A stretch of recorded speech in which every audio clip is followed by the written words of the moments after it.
کچھ اہل لغت کی رائے میں ابلیس لفظ ابلاس سے نکلا ہے، جس کے معنی مایوس ہونے کے ہیں۔ شیطان اللہ کی رحمت سے مایوس ہے۔ شیطان کو اس وقت ابلیس کہا گیا جب وہ اللہ کے دربار سے مردود ہو چکا تھا۔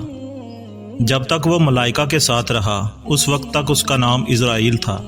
ایک اور وضاحت کے مطابق تلبیس کا مطلب جال ہے اور ابلیس اسی سے مشتق ہے۔ بہرحال ابلیس کے نام کے معنی کی نسبت اس کا تصور زیادہ اہمیت کا حامل ہے۔ علامہ ابن جوزی کے مطابق انسان میں خواہش نفسانی و شہوت مرکب ہیں، جن کی وجہ سے وہ ایسی چیزیں تلاش کرتا ہے جو اسے آرام اور نفع پہنچانے والی معلوم ہوتی ہیں۔ انسان میں غضب، غصہ بھی رکھا گیا ہے، جس سے وہ ایذا رسا چیزیں دفع کرتا ہے۔ انسان کی عقل اسے بتاتی ہے کہ کون سی چیزیں حاصل کرے اور کون سی چیزوں سے گریز کرے۔ شیطان انسان کا دشمن ہے جو گمراہ کو ابارتا ہے کہ حاصل کرنے اور دفع کرنے میں حد سے بڑھ جائے۔ شیطان یہ چاہتا ہے کہ انسان کو بھٹکا دے۔ وہ اپنے ہم جنس مخلوقات کو تلبیس و تشبیہ میں ڈالتا ہے۔ سب سے پہلے وہ خود شبہ میں پڑا اور امر الہی سے مشتبہ ہو کر آدم کو سجدہ کرنے سے انکار کر دیا۔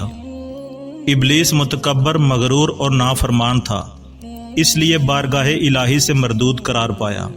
9ویں صدی عیسوی کے بعد سے مسلمانوں نے احادیث کے ذریعے شیطان کے بارے میں اپنے تصورات کو ترقی دی، لہٰذا ہمیں کچھ بڑی دلچسپ معلومات ملتی ہیں۔ جابر رضی اللہ تعالیٰ عنہ روایت کرتے ہیں کہ رسول اللہ صلی اللہ علیہ وآلہ وسلم نے فرمایا کہ ابلیس لعین اپنا تخت پانی پر رکھتا ہے، پھر اپنے لشکروں کو بھیجتا ہے۔ ان لشکروں میں سے شیطان کے نزدیک زیادہ مقرب وہ ہوتا ہے جو بڑے سے بڑا فتنہ برپا کر دے۔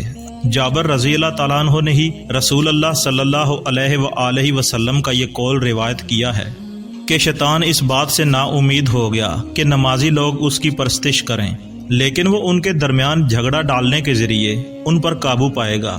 حضرت انس رضی اللہ تعالیٰ عنہ کے مطابق حضرت صلی اللہ علیہ وآلہ وسلم نے فرمایا، شیطان اپنی سونڈ کو فرزند آدم کے دل پر رکھے ہوئے ہے۔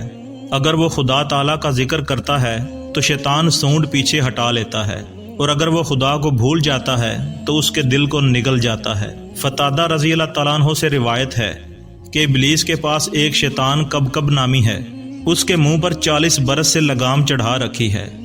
جب لڑکا اس کے رستے میں آتا ہے تو ابلیس اس شیطان سے کہتا ہے کہ لڑکے کو پکڑ لے، اسی لیے میں نے تیرے منہ پر لگام چڑھائی تھی، اس پر غلبہ کر اور اس کو فتنہ میں ڈال دے۔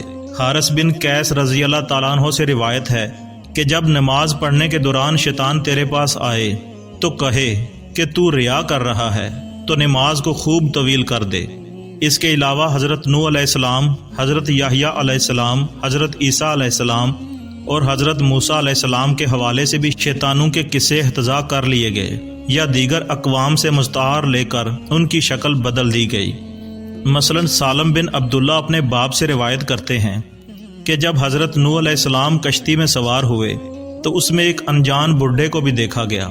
حضرت نوح علیہ السلام نے اس سے پوچھا کہ وہ یہاں کیوں آیا ہے، تو اس نے جواب دیا، میں تمہارے یاروں کے دلوں کو قابو کرنے آیا ہوں تاکہ ان کے دل میرے ساتھ ہوں اور جسم تمہارے ساتھ۔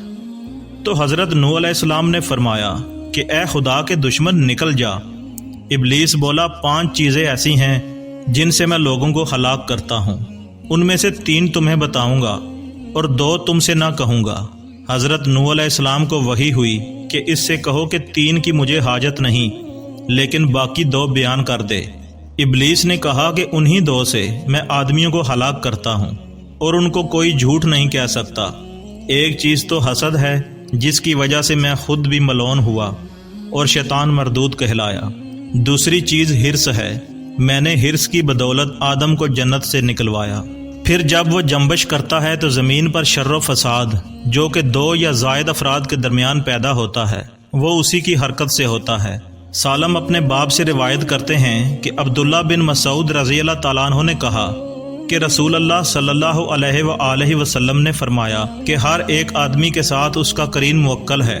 لوگوں نے پوچھا، یا رسول اللہ آپ کے ساتھ بھی؟ فرمایا، میرے ساتھ بھی ہے، مگر اللہ نے مجھ کو اس پر غالب کر دیا، لہٰذا وہ اسلام لے آیا تو اب مجھے نیک کام کے سوا کچھ نہیں بتاتا۔ شیطان کی ایک بہت بڑی نشانی یہ بیان کی جاتی ہے کہ وہ انسان کو بھٹکاتا ہے اور اس کے ذہن میں وسوسے پیدا کرتا ہے۔